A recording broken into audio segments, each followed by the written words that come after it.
Dewan Pimpinan Pusat Forum Komunikasi Anak Betawi pada hari Jumat tanggal 3 September pukul 21.00 sehabis mengenang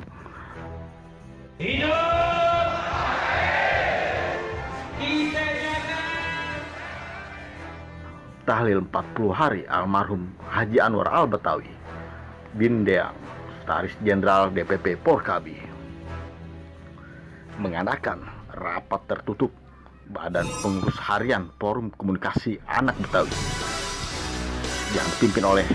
Haji Muhammad Ihsan SH, Ketua Umum DPP Porkabi. Rapat BPH DPP Porkabi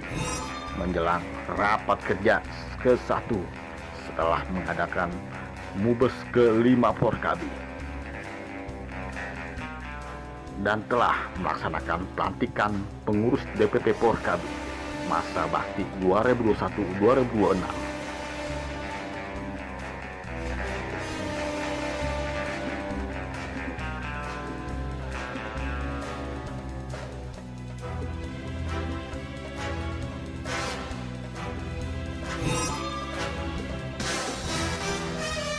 Terselenggaranya rapat BPH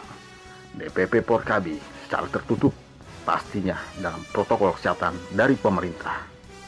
yang dihadiri oleh jajaran pengurus DPP Porkabi di kantor sekretariat khusus DPP Porkabi Kebonjeruk, Jakarta Barat.